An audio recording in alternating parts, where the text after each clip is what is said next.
Bonsoir mesdames, bonsoir messieurs. Bienvenue au Plan de Rome, bienvenue à tous ceux qui nous suivent également sur Internet. Et bien que la période normale soit passée, permettez-moi de vous souhaiter une très belle année 2020 de la part de toute l'équipe.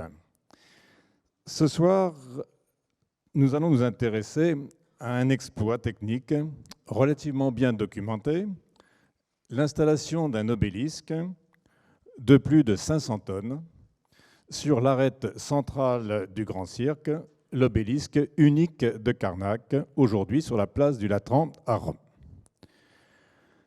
Je commencerai par vous dire un petit mot des obélisques en Égypte, ce qu'ils représentent pour les Égyptiens. Nous parlerons ensuite rapidement des obélisques égyptiens à Rome, avant d'aborder le sujet principal, l'abattage, le transport et l'installation de l'obélisque unique de Karnak à Rome. Et pour finir, Sophie vous emmènera assister à un spectacle virtuel, l'arrivée de l'obélisque à Rome et son installation sur le Grand Cirque. Pour les Égyptiens, l'obélisque est un objet sacré. Il représente le rayon du dieu soleil, Ré. Les obélisques sont généralement installés par paires dans les sanctuaires. Ce sont des monolithes, c'est-à-dire qu'ils sont faits d'un seul bloc de pierre. Leur poids est donc considérable. Comme on ne trouve pas partout des carrières capables de fournir des blocs de granit aussi longs et sans fissures, des carrières ont été spécialisées, et notamment les carrières de Syène, dans le sud de l'Égypte, c'est aujourd'hui Assouan. L'avantage de ces carrières d'Assouan, c'est qu'elles sont en amont sur le Nil des principaux sanctuaires, et notamment de celui de Karnak, qui va nous intéresser. Cet obélisque, qui est resté inachevé dans la carrière d'Assouan, dans une des carrières d'Assouan, parce qu'il avait une fêlure, donc il l'a abandonné là, est intéressant parce qu'il nous donne des renseignements importants sur la manière de construction et d'extraction de ces obélisques. Alors celui-ci est immense. Celui-ci est immense. S'il avait été mis en place, il aurait été le plus grand que l'on connaisse, 42 mètres de haut, plus de 42 mètres de haut, un poids évalué à 1200 tonnes. On voit qu'il était terminé dans la carrière même, il le polissait, il faisait même la forme finale du pyramidion, le sommet. Et puis les tranchées de côté permettent de comprendre comment il procédait à l'extraction, en associant, une partie du procédé nous échappe, mais on comprend qu'ils associaient la calcination du granit avec la frappe d'une pierre dure, la dolérite. On en a trouvé un grand nombre dans la carrière. Et on sait qu'avec cette pierre, en 1 heure, on enlève un demi-centimètre de granit. La phase la plus difficile, c'était la phase finale, celle du détachement final de l'obélisque, où il fallait creuser 2 tranchées obliques dans une position qui était très inconfortable. Lorsque l'obélisque avait été détaché, on le faisait glisser jusqu'au Nil, et en période de basse eau, et au moment de la crue, on le transportait à destination. La reine Hatshepsut, qui a régné au XVe siècle avant Jésus-Christ, à elle seule a fait tailler à Assouan 3 paires d'obélisques qu'elle a fait installer à Karnak. Et dans le temple qui lui est consacré, à Der el-Bahari, on trouve sous un des portiques de la première cour, la représentation du transport de 2 de ces obélisques, de la première paire, à vrai dire. Et on voit que ces obélisques, ici, il y en a 2 qui sont chargés en même temps, tête bêche sur le bateau. Ils sont emballés dans un coffrage en bois, et ils sont déjà, je ne sais pas si vous le distinguez, ils sont déjà posés sur un traîneau qui va permettre de les glisser à destination. Cette représentation nous a permis de comprendre certains détails pour notre restitution de tout à l'heure. Une fois qu'ils étaient arrivés sur place, les Égyptiens construisaient une immense rampe en briques crues et en terre, et à l'intérieur, à l'emplacement futur de l'obélisque, ils avaient ménagé une grande fosse qu'ils avaient remplie de sable.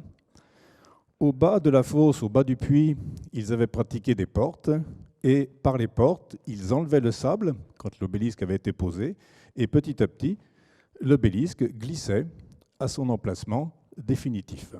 C'était ça la méthode égyptienne.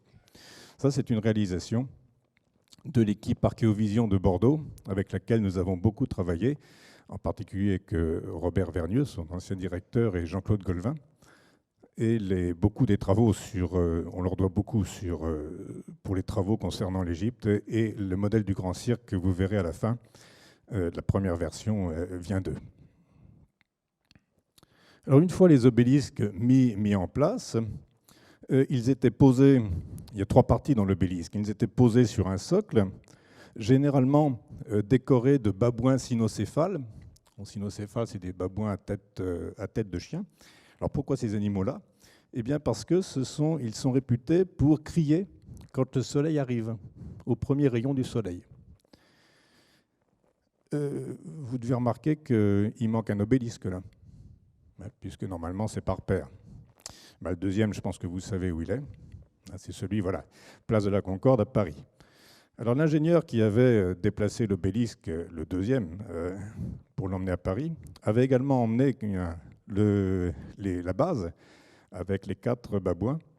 Donc il n'avait pas pris ceux de l'obélisque qu'il a enlevé parce qu'ils sont abîmés, vous le voyez, ils sont encore en place. Il avait pris ceux qui étaient derrière l'obélisque qui est resté en place.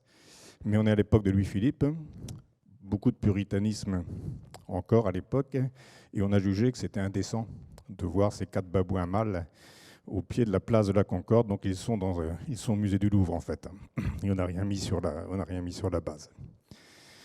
L'obélisque était gravé avec des hiéroglyphes représentant le pharaon qui l'a fait élever, et puis différentes inscriptions religieuses.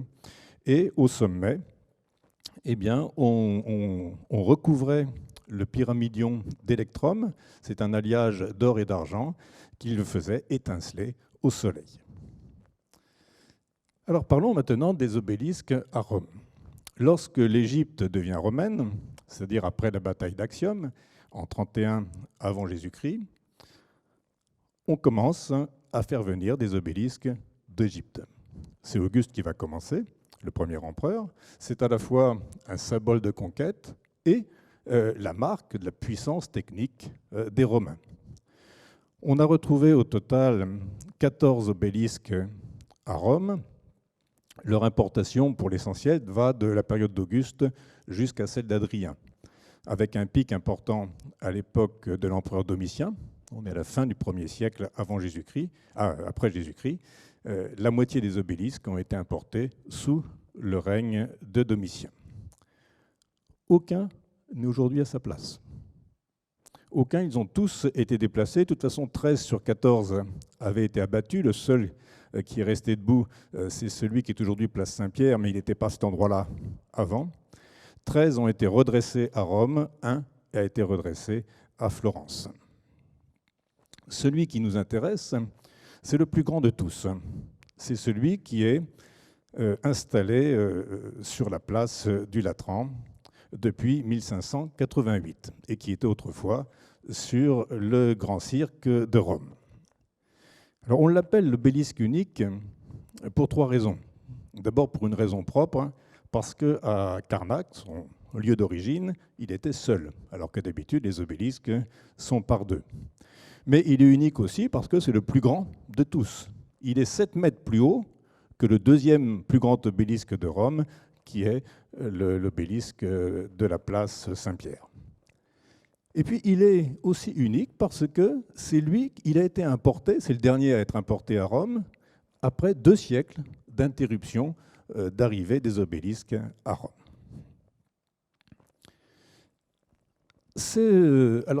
L'exploit de transporter ces obélisques est aussi un exploit maritime.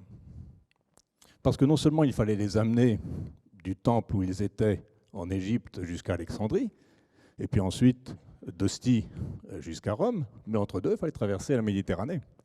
Et donc construire des navires gigantesques, pour les plus grands d'entre eux, capables d'affronter les flots de la mer avec un chargement de plusieurs centaines de tonnes. Et les 4 plus grands navires ceux qui ont ramené les deux premiers obélisques d'Auguste, celui de Caligula, donc aujourd'hui celui qui est place Saint-Pierre, et celui qui nous intéresse, celui de Constance, eh bien, le souvenir de ces 4 navires se trouve dans les textes. Pour les 3 premiers, chez Pline l'Ancien notamment, pour le 4e, chez Ammien Marcellin, on en reparlera tout à l'heure. Voilà ce que dit Pline l'Ancien du premier navire. Une difficulté s'ajouta à toutes les autres, celle de transporter les obélisques à Rome, simplement en ce qui concerne les navires. Le divin Auguste avait consacré comme monument merveilleux dans un chantier permanent de Pouzzoles celui qui avait apporté le premier. Malheureusement, ce bateau a brûlé quelques années plus tard. Quant au navire de Caligula, voilà ce qu'en dit Pline. Donc, il est question du navire qui apporta d'Égypte l'obélisque placé dans le cirque du Vatican sur l'ordre du prince Gaius, c'est Caligula. Il est certain qu'on ne vit sur la mer rien de plus admirable que ce navire. 120 000 boisseaux de lentilles, lui, ça fait plus de 800 tonnes, lui servait de lest. Alors, ce vaisseau de Caligula, celui qui a apporté l'obélisque de l'église Saint-Pierre, de la place Saint-Pierre, a une destinée particulière, puisque Claude s'en est servi pour construire un môle à l'entrée du port qu'il venait de faire construire et pour porter un phare. Voici ce qu'en dit Suétone. Claude construisit un port à Ostie en l'entourant d'un bras à droite et à gauche et en mettant en place un môle à l'entrée sur un sol déjà profond. Afin de le fonder plus solidement, il commença par couler le navire avec lequel un grand obélisque avait été apporté d'Égypte, et après avoir amoncelé des piles, il construisit dessus une très haute tour à l'image du phare d'Alexandrie. Il faut dire que les ingénieurs de Caligula étaient habitués aux grands navires. Caligula leur en avait fait construire au moins 2 autres que sur le lac de Némi, à une trentaine de kilomètres au sud de Rome. C'étaient des vaisseaux gigantesques. L'un était destiné à porter un temple à Diane, l'autre un palais flottant pour Caligula. Il faisait plus de 70 mètres de long sur 20 mètres de large. Mussolini, avant la Seconde Guerre mondiale, a fait vider le lac pour les retrouver. On les a retrouvés, on les a consolidés, restaurés, mis à l'abri dans un musée au bord du lac spécialement pour eux. Malheureusement, en 1944, le musée a brûlé et les navires avec. Alors venons-en maintenant à l'abattage, au transport et à l'installation de l'obélisque de Karnak à Rome.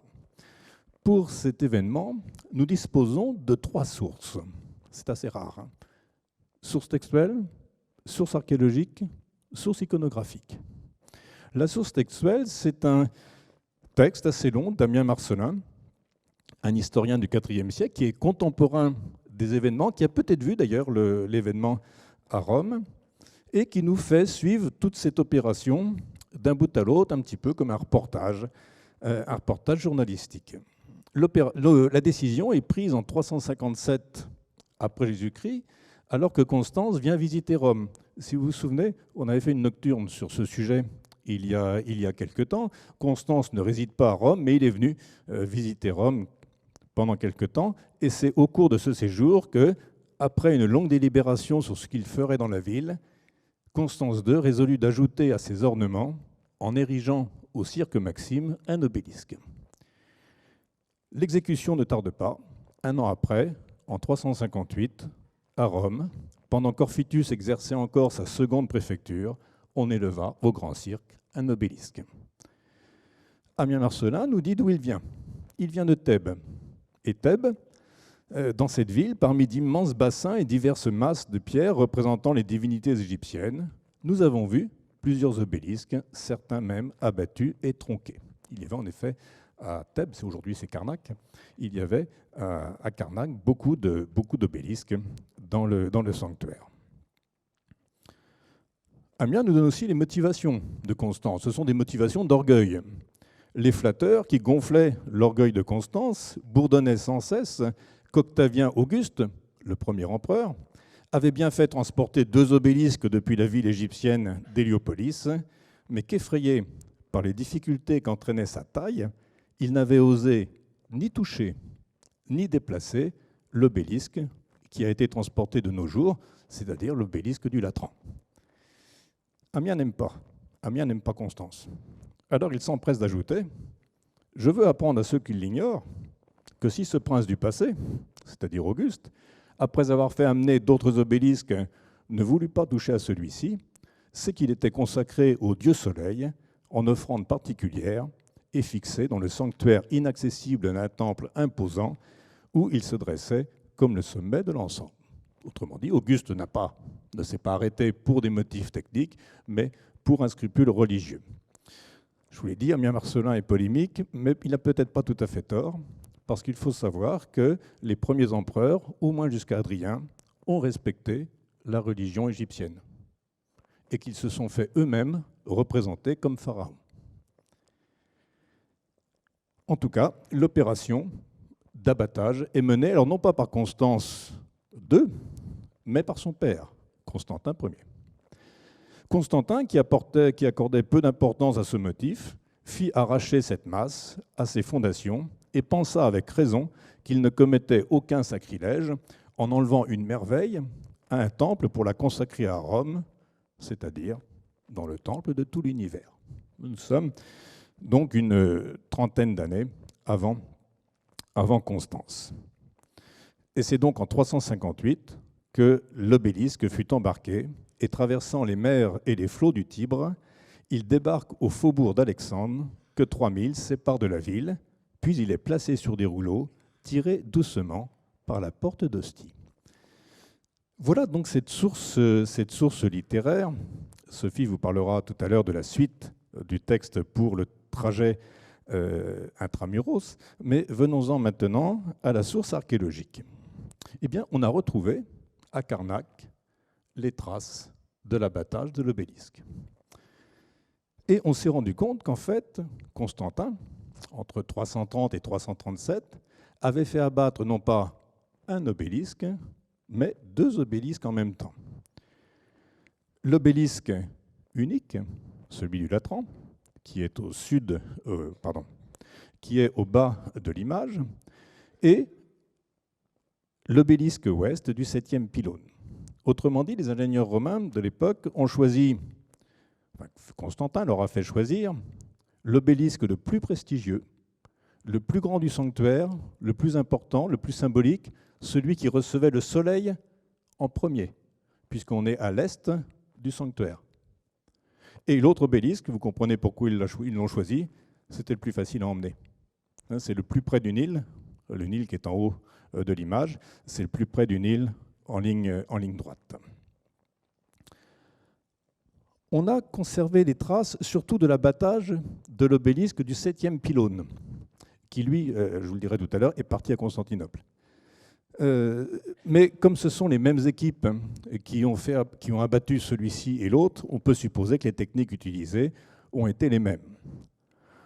En creusant au niveau de la base, on a d'abord remarqué que les ingénieurs romains, avaient commencé par entailler la base de l'obélisque jusqu'à lui permettre, enfin pas le faire tomber d'abord, parce qu'il serait tombé sur eux, mais lui permettre ensuite de pivoter pour lui permettre de pivoter autour de la base.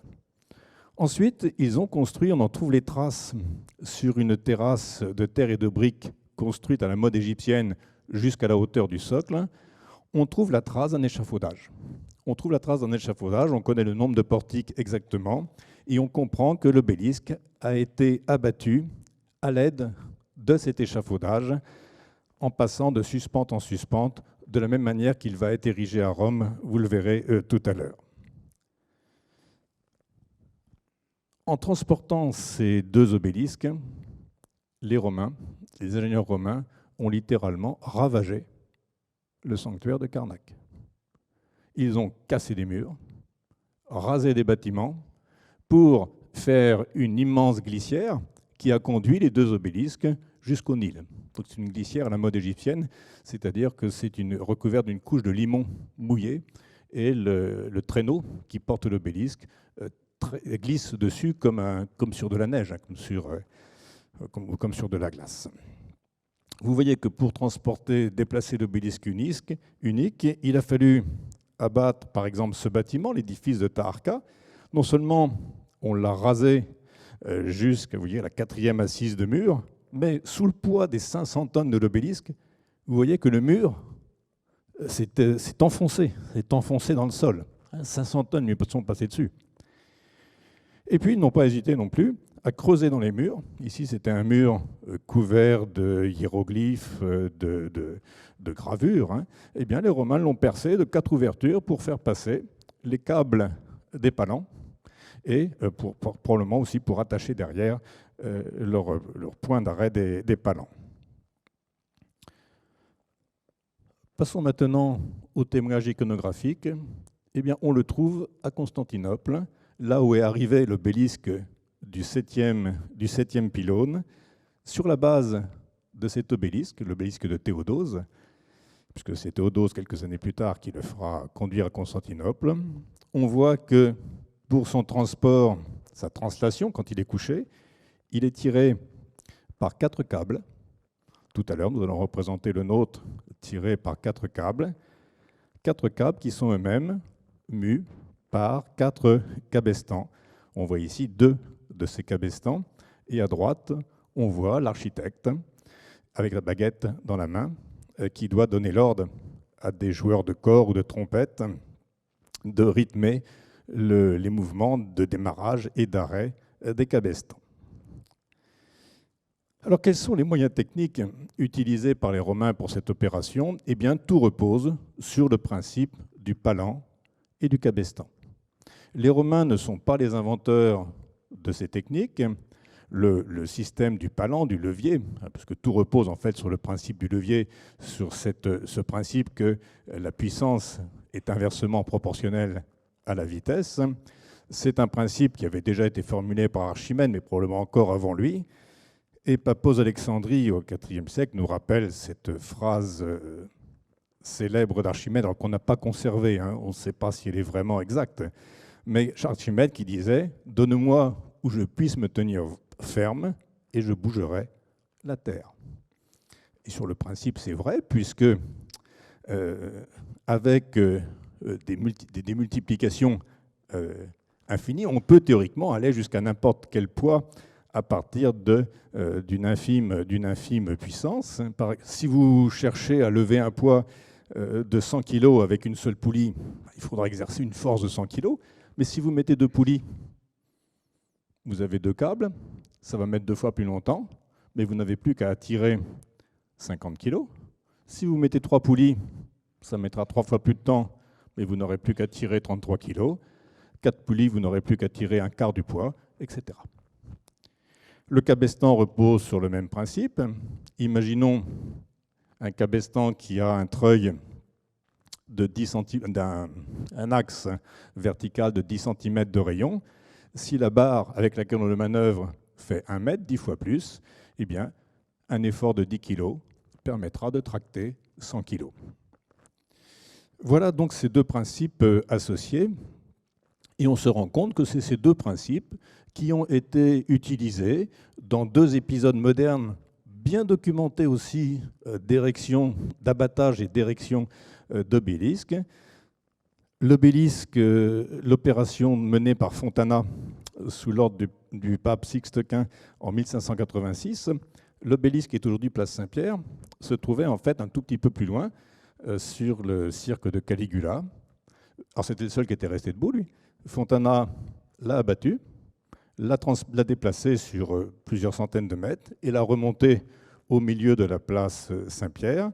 Et son opération, il l'a décrite très précisément, avec ses 40 cabestans, avec l'échafaudage qu'il a construit.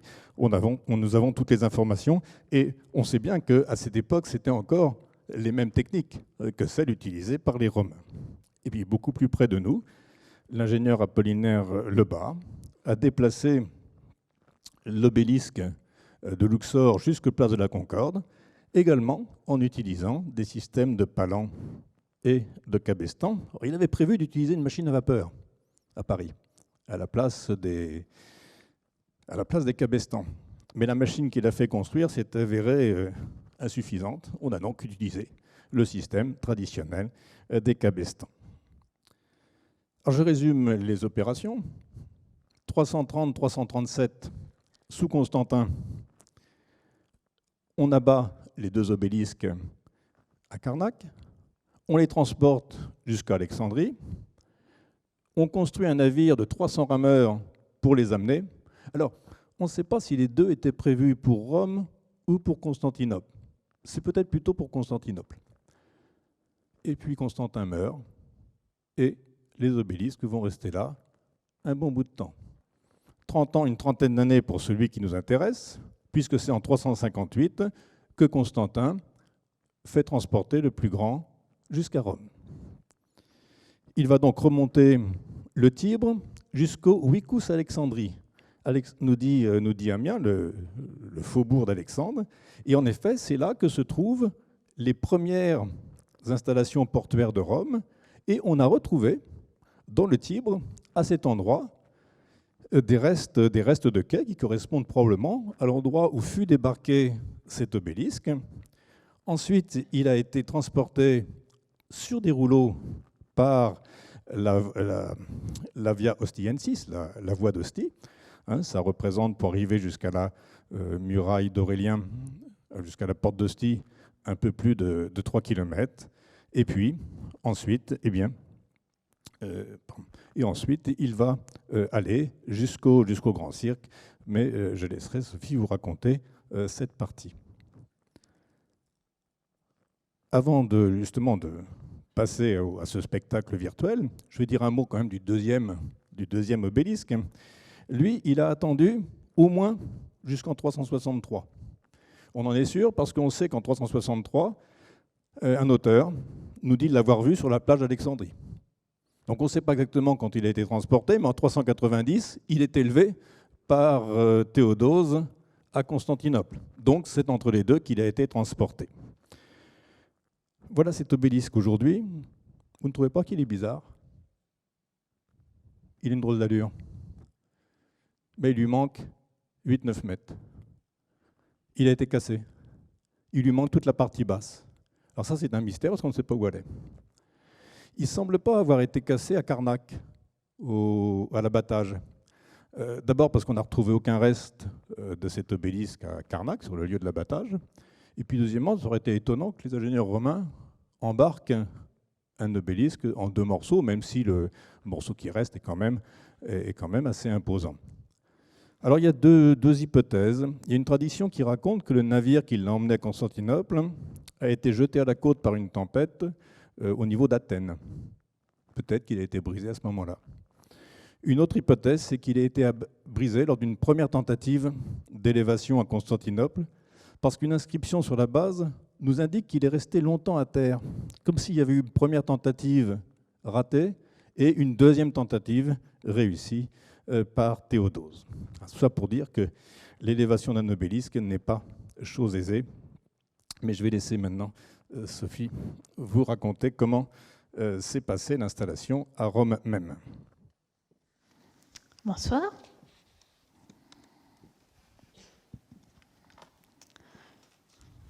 Voilà. L'exploit technique dont nous parlons ce soir est absolument unique. Au IVe siècle de notre ère, les Romains vont aller chercher le plus grand obélisque jamais construit sur les rives du Nil et ils vont transporter le monolithe de 510 tonnes à l'autre bout du bassin méditerranéen. Une fois arrivé à Rome, tout reste à faire. Il va falloir amener cet obélisque par voie terrestre jusqu'au Grand Cirque et là, trouver une solution pour le redresser. La présentation que vous allez suivre ce soir est en grande partie fondée sur le texte d'Amiens Marcellin. Ça va être une sorte de reportage puisque nous allons vraiment travailler au plus près de ce texte pour comprendre comment toutes ces opérations ont pu être organisées. En effet, l'auteur latin nous décrit cet événement avec de nombreux détails suffisamment pour essayer de comprendre précisément ce qui s'est passé.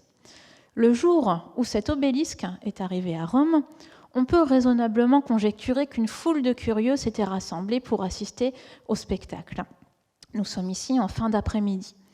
Grâce au texte d'Amiens, nous savons avec certitude où cet obélisque est rentré à Rome, par où il est passé, et comment il a été amené jusqu'au Grand Cirque. La première chose que l'on sait, c'est que cet obélisque est arrivé devant la muraille d'Aurélien, au niveau de la Porta Ostiensis. C'est la porte d'Ostie. C'est une porte qui se trouve au sud de Rome, qui est encore très bien préservée aujourd'hui. Voici la façon dont on peut la voir aujourd'hui à Rome.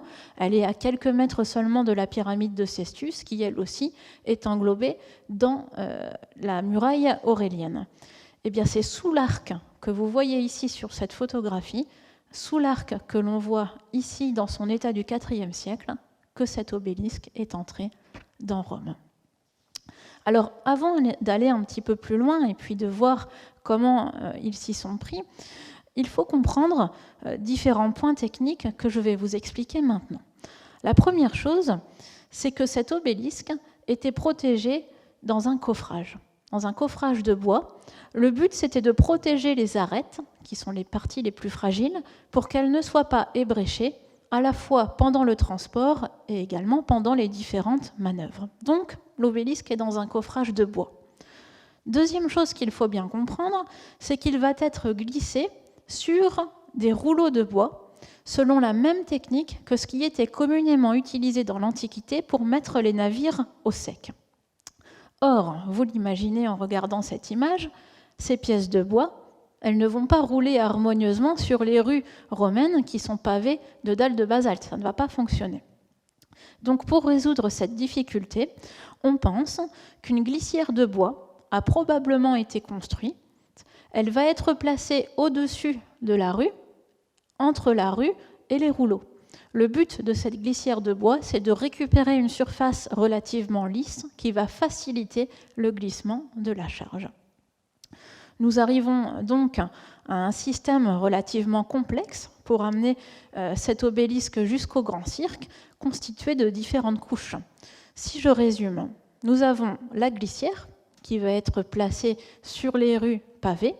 Au-dessus de la glissière, les rouleaux de bois. Sur ces rouleaux de bois, nous avons le traîneau qui va porter l'obélisque. Ce traîneau, vous l'avez vu représenté tout à l'heure sur le relief du temple d'Hatshepsut. C'est par le traîneau qu'on va traîner l'obélisque. Alors vous avez vu que j'ai aussi mis le nom de berre. C'est un mot qu'on va plutôt utiliser dans la marine et qui convient également bien pour cet usage. Et puis l'obélisque lui-même, je vous le disais tout de suite, il est inséré à l'intérieur du coffrage et on ne voit que la pointe de l'obélisque en granit qui dépasse ici de l'image. Les spécialistes pensent que tout ce système de glissière n'a pas été construit sur les 4,5 km du trajet, parce qu'il y avait 4,5 km entre l'endroit où l'obélisque a été sorti du navire et le Grand Cirque. Ce que l'on pense plutôt, c'est que c'est toujours la même glissière qui a été utilisée. Parce que dès que l'obélisque était passé, on démontait la glissière et on allait la remonter à l'avant. Et la même logique de récupération des pièces de bois a probablement été suivie pour les rondins. On pense que ce sont les mêmes rondins qui ont été utilisés sur les 4,5 km dans une sorte de balai ininterrompu, pour reprendre une expression utilisée par Jean-Claude Gaulvin. Donc ici, tout est prêt. Nous avons la glissière qui est devant nous, les rouleaux sont en place. Alors pour traîner toute cette charge, on pense que les Romains ont utilisé des cabestans. Vous voyez ces cabestans, il y en a 4, conformément à ce qui est représenté sur la base de l'obélisque de Constantinople. Alors ces cabestans, naturellement, ils vont être fermement fixés dans le sol pour être sûr qu'ils ne se lèvent pas. Ils sont assez imposants parce qu'un certain nombre d'hommes vont prendre place autour du cabestan. Regardez cette image. Nous postulons qu'il y avait 4 hommes par barre. Il y a 6 barres, donc 24 hommes par cabestan. Et comme on en a 4, cela signifie qu'il y avait approximativement 100 hommes nécessaires pour pouvoir glisser cet obélisque de Constance II sur le système de glissière que je vous ai exposé. Quel est l'intérêt ici d'utiliser le cabestan? Eh bien, c'est qu'on va avoir un mouvement doux et régulier et surtout sans à-coups, ce qui est idéal pour déplacer cet obélisque. Vous voyez que le mouvement est relativement lent et pourtant ici sur cette vidéo, nous l'avons accéléré. Donc il a certainement fallu beaucoup de temps pour que l'obélisque arrive jusqu'au Grand Cirque. Mais justement, par où est-il passé? Une fois qu'il a passé la Porta Ostiensis. Eh bien, grâce au texte d'Amiens, nous pouvons raisonnablement reconstituer le trajet parcouru par l'obélisque. Comment ont-ils choisi ce trajet ? Eh bien d'abord, on va choisir le chemin le plus court, parce qu'on est quand même en train de tirer 510 tonnes. Un chemin qui est court, qui va passer sur terrain plat, on va absolument éviter tous les terrains accidentés, et puis on va emprunter les routes les plus larges possibles, de manière à avoir des angles de traction intéressants pour les cabestans. Je vais vous lire le texte d'Amiens Marcelin, c'est pour ça que j'ai mis la vidéo en pause. Amiens nous dit « L'obélisque est placé sur des rouleaux, tiré doucement par la porte d'Ostie et le bassin public, et il est amené dans le grand cirque. » Alors qu'est-ce que c'est que ce bassin public ? Eh bien, c'était une grande piscine, mais qui n'existe plus au IVe siècle, à l'époque que nous restituons. Mais le toponyme, lui, est resté. Et c'est pour cela qu'à l'endroit où j'ai arrêté la vidéo, vous avez la mention sur la carte de Vicus Piscinae Publicae. C'est le quartier de la piscine publique.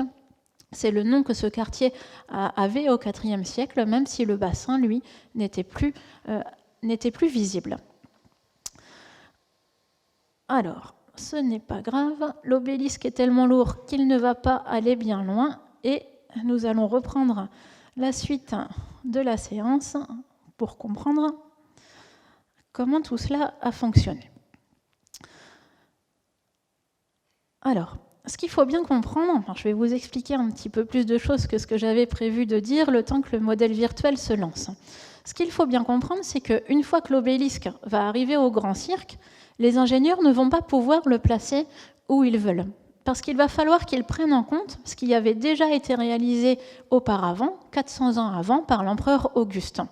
On sait qu'Auguste avait déjà ramené un obélisque égyptien et il avait déjà placé cet obélisque sur l'arête centrale du Grand Cirque. Donc, quand l'obélisque de Constance II arrive au cirque, il ne peut pas être placé n'importe où. Vous allez comprendre cela tout de suite. Je vais vous l'expliquer en images. Alors, je retourne au sud de Rome, ici, devant la porte d'Ostie. Nous retrouvons notre obélisque sur sa glissière, tiré par les cabestans, et il va arriver jusqu'au Grand Cirque, cet obélisque, par la route que je vous ai expliquée tout de suite. Et comme je viens de vous le dire, une fois arrivé au cirque, il faut tenir compte de la place déjà occupée par l'obélisque d'Auguste. Et vous allez mieux le comprendre avec cette image. Vous voyez la flèche rouge ? La flèche rouge représente l'obélisque d'Auguste sur une aquarelle de Jean-Claude Golvin. Cet obélisque d'Auguste, il est précisément placé au centre de l'arête centrale. Donc au centre de ce que nous, on appelle la spina, qui est un petit édicule au centre de la piste, autour de laquelle les chars vont venir tourner dans le sens inverse des aiguilles d'une montre. Donc on a notre obélisque d'Auguste. Ça veut dire que Constance II ne peut pas placer son obélisque au centre de l'arène. Donc, ils vont choisir un autre centre, ils vont choisir de mettre cet obélisque au centre géométrique du cirque. Ça va le décaler légèrement sur la gauche, d'à peu près 70 mètres, et l'obélisque du coup de Constance II va se trouver plus près des carqueres, les stalles de départ pour les chars, qui se trouvent en bas à gauche de l'image. Ce que je vais vous proposer pour la suite de la visite, c'est que nous prenions un petit peu d'avance par rapport à cet obélisque, parce que quand même, il n'avance pas vite. On va se mettre dans l'impôt d'un ingénieur chargé du redressement de l'obélisque dans le cirque. Alors, je vous ai dit tout à l'heure qu'on était en fin d'après-midi. On était en fin d'après-midi, donc, et l'obélisque ne va jamais arriver au cirque avant le lendemain matin. Donc, nous sommes maintenant en début de matinée et nous allons aller voir comment cette opération a été préparée au niveau du Grand Cirque. Ici, je suis devant la façade de ce cirque qui va servir pour les courses de chars. Il est à structure creuse, ça veut dire qu'on peut entrer sous les gradins et prendre différentes circulations pour arriver à notre place. Et dès que je vais arriver sur les gradins, ici, regardez, on se rend compte que de lourds travaux préparatoires ont déjà eu lieu avant même que l'obélisque n'arrive au Grand Cirque. Et le plus gros des travaux va être réalisé sur la spina. La spina, c'est l'arête centrale qui se trouve au centre du cirque. Alors je vais vous expliquer tout ce qui a été réalisé et on va même se rapprocher un petit peu, on va descendre sur la piste et puis on va regarder en détail comment les ingénieurs de l'époque avaient préparé le chantier. Voilà, j'aurais pu prendre les escaliers, mais ça va plus vite comme ça. Alors la première chose qu'il a fallu faire, c'est d'installer une base pour ce futur obélisque. Et la base, regardez, elle est déjà en place. Elle se situe exactement au milieu du portique de bois qui a été conçu pour redresser le monolithe. Alors cette base de l'obélisque de Constance II, malheureusement, elle n'est pas parvenue jusqu'à nous. Nous ne l'avons jamais retrouvée. Mais en travaillant par analogie avec d'autres bases d'obélisques qui, elles, sont préservées à Rome, nous pouvons conjecturer que cette base mesurait à peu près 4 mètres de haut. Et vous voyez, elle n'est pas posée directement sur la piste. Elle est elle-même déjà montée sur la spina. Et la spina mesure 2 mètres de haut. Si je résume, cela veut dire que l'obélisque, avant même d'envisager d'être redressé, va devoir être monté 6 mètres au-dessus du niveau de la piste. Alors comment va-t-on faire pour monter cet obélisque de 6 mètres ? Eh bien la solution a probablement été de construire une gigantesque rampe de bois pour monter l'obélisque progressivement sur ces 6 mètres de hauteur. Alors ce que vous vous demandez peut-être, c'est mais pourquoi la rampe de bois n'est pas construite perpendiculairement à la spina ? Vous voyez qu'elle est construite dans la parallèle à la spina, alors qu'on aurait pu en construire une plus courte dans ce sens-là, perpendiculaire à la spina.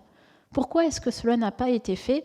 Eh bien tout simplement parce que l'obélisque est plus haut que la largeur de la piste. Donc il ne serait pas rentré perpendiculairement à la spina. On est obligé de construire cette rampe parallèle à l'arête centrale. Dans ce cas-là, pourquoi ne pas avoir construit la rampe du côté où l'obélisque est entré dans le cirque ? Vous avez peut-être vu tout à l'heure que l'obélisque était entré dans le cirque au niveau de l'arc de Titus. C'est l'arc qui est ici en fond de perspective. Donc pourquoi ne pas avoir construit la rampe de ce côté-là plutôt que d'aller faire la rampe de l'autre côté ? Eh bien tout simplement parce que là encore, on a l'obélisque d'Auguste qui va gêner. Et cet obélisque d'Auguste, il pèse 235 tonnes. Donc si on peut éviter d'y toucher, on va l'éviter. Donc on ne peut pas faire la rampe de ce côté sans toucher à l'obélisque d'Auguste. Et on va donc décider de construire la rampe de l'autre côté, quitte à ce que l'obélisque parcourt un petit peu plus de chemin sur son traîneau. Donc la rampe est construite du côté des Carqueres, du côté des stalles de départ pour les chars. Pour la documentation de cette rampe, nous n'avons que très peu d'éléments. Nous n'avons pas beaucoup de sources anciennes qui la décrivent, mais nous pensons qu'elle a probablement, cette rampe, beaucoup ressemblé à celle que Fontana, au XVIe siècle, avait construite pour monter l'obélisque sur le Vatican. Vous voyez qu'ici, le dessin, c'est marqué dessin de Lebas. C'est bien Lebas qui a réalisé ce dessin, mais il représente la rampe réalisée par Fontana au XVIe siècle. Donc à une époque où les techniques n'étaient pas très différentes des techniques de l'Antiquité. Et voilà ce que cela nous donne. Je vous parlais tout à l'heure d'une rampe gigantesque. Ce n'était pas une expression. Cette rampe mesure 135 mètres de long, 13 mètres de large, et ça va lui donner une pente environ de 4,5 degrés. Donc j'ai beau courir, ici le personnage est en train de courir sur la piste, eh bien il faut du temps pour arriver à l'extrémité de cette rampe. Alors nous allons l'emprunter parce qu'une fois en haut, je voudrais vous expliquer comment l'obélisque a pu être redressé. Alors vous voyez peut-être qu'il y a déjà un obélisque debout, ici en perspective d'image, mais c'est l'obélisque d'Auguste. Ce n'est pas le nôtre qui n'est pas encore arrivé au cirque. Alors, la source principale pour comprendre comment cet obélisque a pu être redressé, c'est le texte d'Ammien Marcellin. Et je vous propose donc de vous lire ce texte de manière à ce que vous ayez à l'esprit la source qui nous a servi de base pour tout ce travail de restitution. Voici précisément ce que dit l'auteur latin.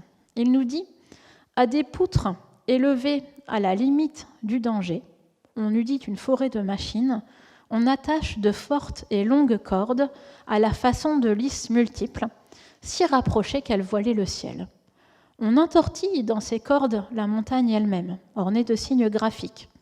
Et quand elle eut progressivement été placée en position inclinée, et cela au-dessus d'un vide impressionnant, elle resta longtemps en équilibre avant que l'effort de plusieurs milliers d'hommes, qui faisaient pivoter des cabestans semblables à ceux des moulins, l'installe au milieu du cirque.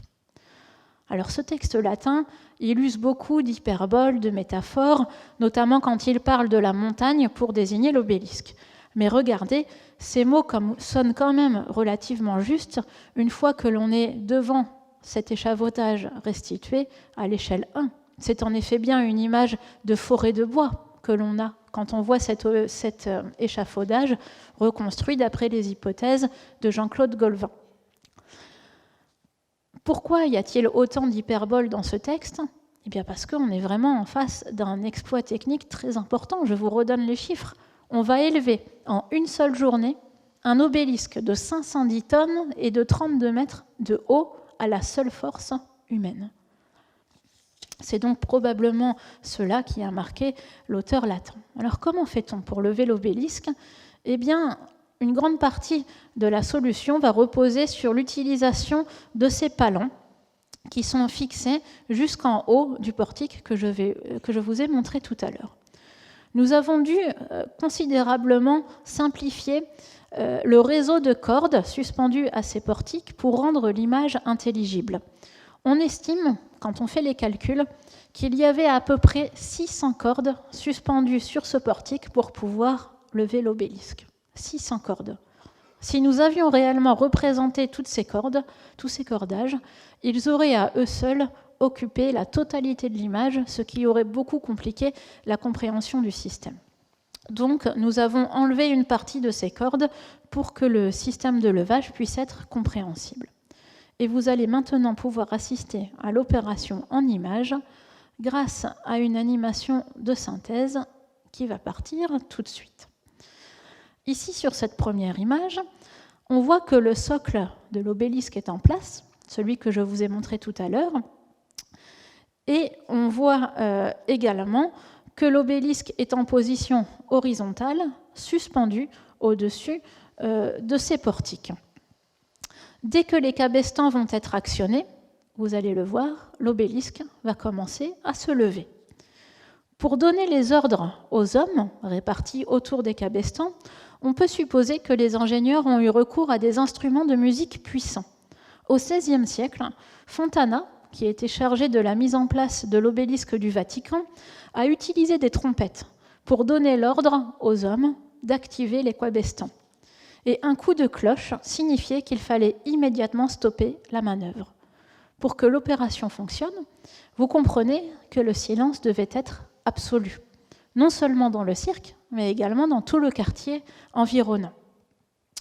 Quand l'opération a été réalisée par Fontana au XVIe siècle, toujours à Rome, un silence total était imposé sous peine de mort pour les contrevenants. Ce qu'il faut bien comprendre, c'est pourquoi le mouvement des cabestans n'était pas continu. Pourquoi il fallait comme ça arrêter les cabestans à plusieurs reprises ? Il y a deux explications. La première explication, c'est qu'il fallait très fréquemment contrôler la tension des cordes. Parce que si plusieurs cordes avaient lâché, si elles avaient cassé, imaginez un petit peu la réaction en chaîne extrêmement dangereuse pour le millier d'hommes présents sur la piste. Il était donc nécessaire de faire très régulièrement sonner ces cordes pour juger de leur tension, exactement comme on fait sonner la corde d'une guitare. En fonction du son qui était émis par ces cordes, certaines étaient retendues et d'autres étaient au contraire détendues pour garder un équilibre d'ensemble. La deuxième raison, qui va expliquer l'arrêt nécessaire des cabestans, et vous allez le voir dans quelques secondes à l'image, c'est que les points d'attache des palans sur le coffrage de l'obélisque changent au fur et à mesure que la pièce se redresse. Regardez la vidéo. Voilà. Ici, par exemple, il faut changer le point d'attache du palan sur l'obélisque. Concrètement, cela signifie que des hommes vont devoir monter sur l'obélisque alors qu'il est encore suspendu dans le vide, pour changer les points d'attache de place. Au départ, les 10 portiques vont servir, et puis au fur et à mesure que l'obélisque va progressivement se redresser, tous les portiques qui sont sur la droite de l'image ne vont plus être utilisés. Combien de temps a duré cette opération, que nous vous présentons ici de manière très accélérée? Nous ne le savons pas, mais la lecture du texte latin suggère que cela a eu lieu en une seule journée. On peut essayer de trouver des points de comparaison en regardant ce qui s'est passé au XVIe siècle, quand Fontana a réalisé la même opération pour redresser l'obélisque sur la place Saint-Pierre. Il a fallu 13 heures de travail à Fontana pour redresser l'obélisque de la place Saint-Pierre. 13 heures de travail et 52 arrêts des manœuvres pour mener l'opération jusqu'au bout. Il faut imaginer que l'ordre de grandeur fut sensiblement le même à Rome, en 358, et comme l'obélisque de Constance II est même un petit peu plus grand, on estime qu'il a probablement fallu une quinzaine d'heures de travail pour redresser cet obélisque. Ensuite, il faut bien sûr mettre le chantier au propre, ce qui a certainement eu lieu un autre jour, c'est ce que vous venez de voir à l'image, parce qu'enfin, il faut enlever les cabestans, démonter le portique, enlever le coffrage de l'obélisque, et ce n'est qu'à ce moment-là que le monolithe va être enfin bien visible avec ses hiéroglyphes dominant fièrement la piste du Grand Cirque. Ce dernier point de vue montre à quel point l'obélisque amené par Constance II, c'est-à-dire celui qui vient de Karnak, celui qui est ici à gauche de l'image, combien il était impressionnant par rapport à l'obélisque qu'Auguste avait lui aussi fait ramener d'Égypte 400 ans plus tôt, et qui est beaucoup plus petit sur la droite de l'image. Quelques mots de conclusion. Ce dont Constance II pouvait être sûr lorsqu'il a lancé cette opération, c'est que l'exploit technique réussi pendant son règne ne serait jamais dépassé, ni même égalé, puisque c'est le plus grand des obélisques jamais construit par les Égyptiens qu'il a choisi de déplacer. On parle souvent d'architecture au service du pouvoir, mais on pourrait tout aussi bien élargir le propos en expliquant comment certains empereurs ont marqué leur hégémonie en mettant en lumière les capacités de conception et d'intervention de leurs ingénieurs. En 358, année de l'érection de l'obélisque du Grand Cirque, il est certain que Rome a perdu de son importance politique. Elle est surpassée par Constantinople et largement concurrencée par d'autres villes comme Trèves ou Milan. Mais en même temps, c'est bien Rome qui garde la première place dans le cœur de Constance II, même si elle n'y passe que quelques jours pendant son règne, puisque c'est bien à Rome qu'il a fait apporter cet obélisque. Il ne faudra qu'une étincelle pour faire renaître la ville de Romulus et Rémus, lumière qui viendra un petit peu plus tard dans l'histoire depuis le Vatican et qui fera de cette Rome la capitale du christianisme. Or, que trouve-t-on encore aujourd'hui au cœur de la plus grande place du Vatican? Le deuxième plus grand obélisque rapporté d'Égypte par les Romains, celui qui se trouvait au préalable sur le cirque de Caligula. Comme quoi, l'histoire a beau se nourrir d'une succession d'événements parfois imprévisibles, elle est aussi le fruit de la permanence des peuples, marqués à tout jamais par le génie égyptien. Je vous remercie.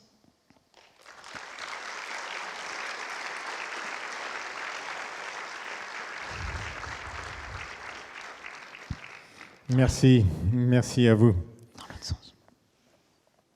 Donc, on va passer aux questions. La prochaine nocturne aura lieu le 5 mars, c'est la nocturne invitée.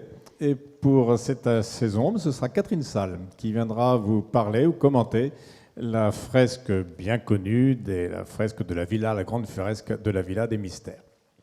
Voilà, nous sommes à votre disposition pour les questions. S'il y en a. Donc Arthur derrière vous. Arthur et Jérôme, qui sont les deux doctorants en cours. Jérôme devrait soutenir dans 2 mois sa thèse. Donc Jérôme qui est à gauche ici, et Arthur peut-être à la fin de l'année. Bonsoir. J'ai une question concernant les faces de l'obélisque. Je pense que les faces étaient décorées de hiéroglyphes. Oui. Ont-ils choisi de placer l'obélisque de manière précise pour que certaines faces soient orientées d'une certaine manière, ou est-ce que c'est vraiment au hasard? Alors, je pense que ce n'était pas au hasard. Donc, les obélisques, les hiéroglyphes des obélisques sont en cours de traduction sur un site qui s'appelle Rosette, ou Pierre de Rosette. Et la traduction de cet obélisque n'est pas encore dessus. Je ne suis pas égyptologue, hein, donc je ne peux pas répondre avec précision à votre question. Je sais simplement que c'est Toutmosis qui est représenté, Toutmosis III qui est représenté au milieu, et que les inscriptions ensuite se rapportent à lui et à ce qu'a fait son fils aussi sur le temple de Karnak. Mais alors, je ne sais pas si... je ne peux pas répondre à votre question pour savoir comment ils ont placé, comment ils ont orienté. On ne connaissait pas justement la signification des hiéroglyphes. Alors, les Romains ne savaient pas, non, oui, ne connaissaient voilà, pas. Donc, non. Donc, la preuve, c'est que Place Navone, il y avait un obélisque... Enfin, non. Aujourd'hui, l'obélisque est Place Navone, mais il n'était pas Place Navone à l'origine. Mais sur l'obélisque de Place Navone, c'est un obélisque qui n'a pas été, dont les hiéroglyphes n'ont pas été taillés en Égypte, mais ont été taillés à Rome. Et c'est un obélisque qui est à la gloire de Domitien. Et il contient toute une série de louanges de Domitien. Vous savez que la mémoire de Domitien a été condamnée à Rome. Partout, son nom a été martelé, sauf sur l'obélisque, où il y a toujours la liste des flatteries qu'on lui donne, parce que les Romains ne savaient pas lire les hiéroglyphes, ils ne comprenaient pas ce qui était écrit. Voilà. Merci. Oui, Jérôme. Merci. 3 petites questions. La première question, c'est liée à la réponse que vous venez de donner. Comment cela se fait-il que les Romains ne sachent pas lire les hiéroglyphes, puisque l'Égypte était une province à partir de 31, c'est ça? Oui. Ils étaient en contact, ils faisaient du commerce avec les Égyptiens. Pourquoi est-ce qu'ils ne savaient pas lire? Tout simplement parce que la langue qu'on parlait en Égypte à cette époque-là, c'était le grec. Le grec écrit en grec pour l'essentiel. Hein, tous les papyrus que l'on retrouve de cette époque romaine sont des papyrus écrits en grec. Comme ça l'était d'ailleurs depuis un petit moment, depuis la mort d'Alexandre. Vous savez que l'Égypte est devenue un royaume hellénistique et sa langue était le grec. Et les Romains, par contre, on comprenait parfaitement le grec. Oui, d'accord. Deuxième question. J'ai lu quelque part que l'obélisque de Constance a été redressé au XVIe siècle, ce que vous avez dit, et que c'était cassé en 3 morceaux, enfouis sous terre. Ouais. Mais dans votre exposé, je n'ai pas entendu, donc je voulais savoir si c'est crédible. Oui, c'est vrai. Oui, il a probablement été abattu vers le VIe siècle. En tout cas, au 8e siècle, on l'a repéré couché, déjà cassé en 3 morceaux. Et il a été redressé par Fontana aussi. Hein, il a été redressé, réparé. Hein, les 3 morceaux ont été refixés les uns au-dessus des autres. D'accord. Et ma troisième question... Quasiment tous les obélisques ont été brisés. Hein. Ils ont tous été réparés, si je puis dire, avant d'être redressés. Ouais. Merci. Et ma troisième question vient me venir à l'esprit à partir de l'explication de Sophie. Je ne sais pas si vous avez vu le film Les 10 commandements. On dit que ce sont les Hébreux qui ont travaillé comme esclaves pour bâtir et puis pour travailler sur la construction de ces monuments. Est-ce que c'est crédible? Est-ce qu'on peut... dans le film, c'est ce qu'on voit. Est-ce que c'est possible? Alors, les Égyptiens, effectivement, utilisaient du personnel servile pour leur construction. Et ils utilisaient beaucoup de monde. Les Égyptiens, à la différence des Romains, n'utilisaient pas les systèmes de palans, de cabestans, de poulies. Le principe utilisé pour le déplacement des grosses charges, et notamment des obélisques, c'était le principe du glissage. Ils mettaient leurs obélisques ou leurs pierres lourdes sur des traîneaux qu'ils faisaient glisser sur du limon mouillé. Ça fait une sorte de boue solide, comme de la neige, sur laquelle on glissait, mais il fallait beaucoup d'hommes pour tirer cela, surtout sur les pentes que vous avez vues quand on fait à l'étape finale, où il faut monter l'obélisque en haut de la rampe pour qu'il arrive à tomber. Donc il y avait besoin d'une main-d'œuvre très importante, et cette main-d'œuvre était en grande partie servile. Oui. Et pour terminer, une question subsidiaire. Les cabestans, est-ce que, comme Sophie a expliqué, est-ce qu'il fallait les déplacer constamment ou il y a des cabestans tout au long du trajet? Ah non, non, il les démontait et replaçait. Hein. C'est-à-dire que le temps que, dès qu'ils avaient passé un espace, ils démontaient les cabestans qui ne servaient plus, ils allaient les remonter plus loin pendant qu'on déplaçait l'obélisque. Merci. Oui. Alors, il y a beaucoup de questions sur Internet, je vais en poser que 2.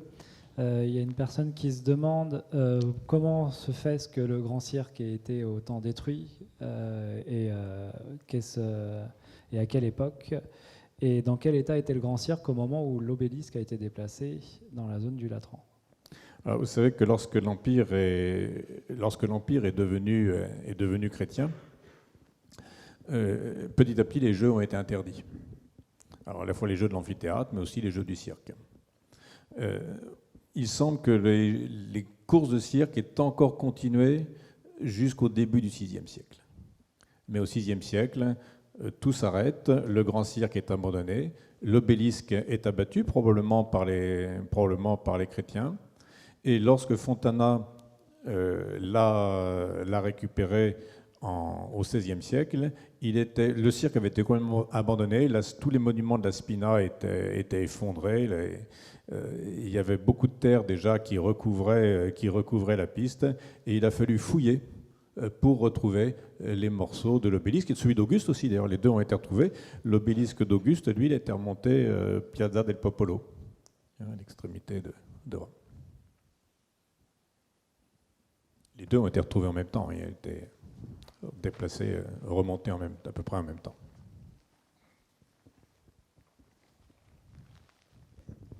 Oui, est-ce qu'il y avait un art de faire de belles cordes? Est-ce qu'il y avait une corderie royale?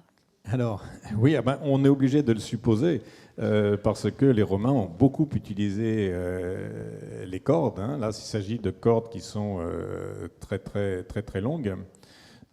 Sophie a déjà travaillé sur le sujet, peut-être qu'elle peut répondre sur ces fabrications de cordes, puisque ce sont des cordes aussi qui étaient utilisées pour couvrir l'ensemble des édifices de spectacle par des voiles de protection contre le soleil. Donc ce sont des cordes en chanvre, et la seule difficulté pour les faire, en fait, c'est d'avoir des cordes très très longues. Il n'y a aucune difficulté technique pour faire des cordes avec le chanvre, mais il faut les enrouler, les différents filins.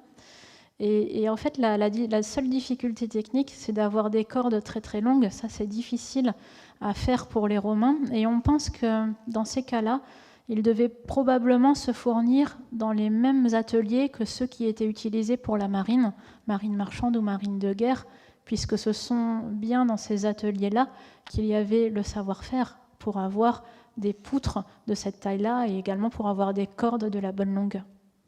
Donc on peut imaginer des sortes de corderies royales. Ouais. Ouais. L'équivalent. Oui.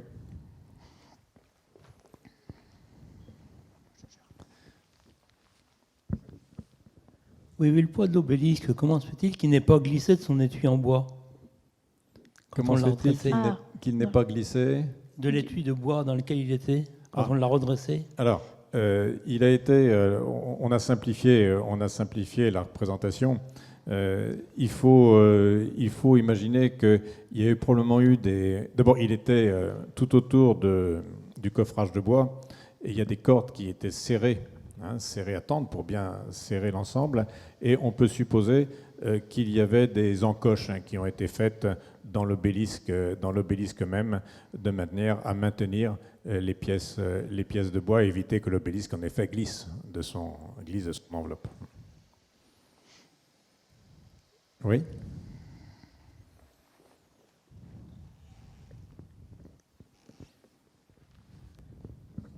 Alors vous avez dit que quand ils ont déplacé l'obélisque en Égypte, ça avait fait s'effondrer un mur. Alors je me demande comment c'est possible que l'obélisque ait pu tenir sur des rondins de bois sans que les rondins s'écrasent.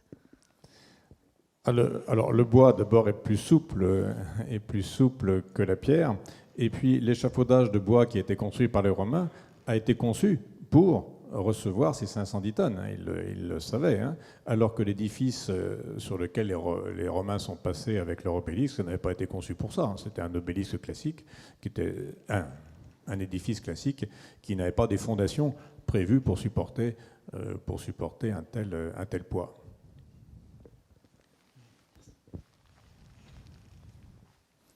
Voilà, bon, on va encore prendre les deux dernières questions, puis on va s'arrêter là pour ce soir.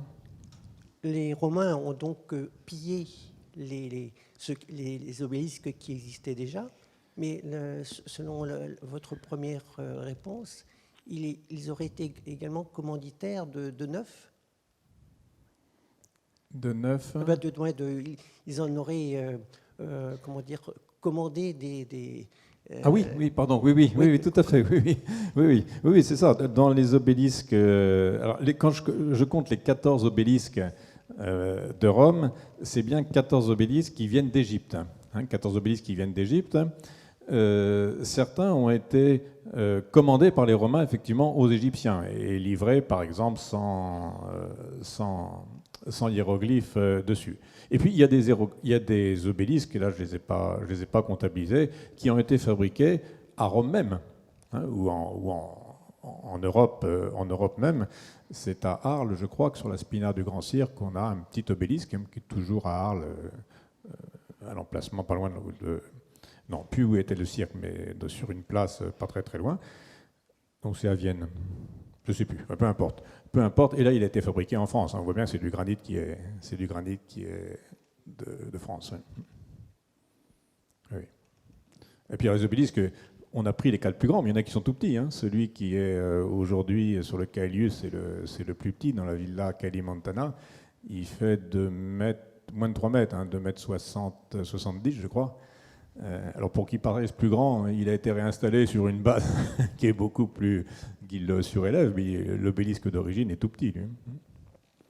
Il n'y a pas que des grands obélisques.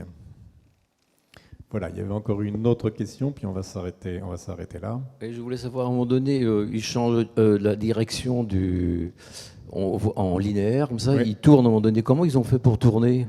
Alors, avec le bas sur la place de la Concorde, a eu le même problème. Il a fait à un moment donné qui pivote sur la place de la Concorde, parce qu'il venait des quais de Seine, hein, donc il n'était pas dans l'axe de la place de la Concorde. Et le pivotement se fait avec des cabestans qui sont placés en travers. Et avec, dans le cas de le bas, je ne sais pas si les Romains ont fait la même chose, mais des coups de bélier sur le traîneau pour l'obliger à riper sur sa glissière. Mais voilà, l'opération. Hein. Mais une fois qu'on est sur des rouleaux, en fait, voilà, ça pivote. Enfin, je ne dis pas facilement, parce que là, il y a 500 tonnes en jeu quand même, mais on comprend que ça puisse pivoter. Voilà, merci pour votre attention.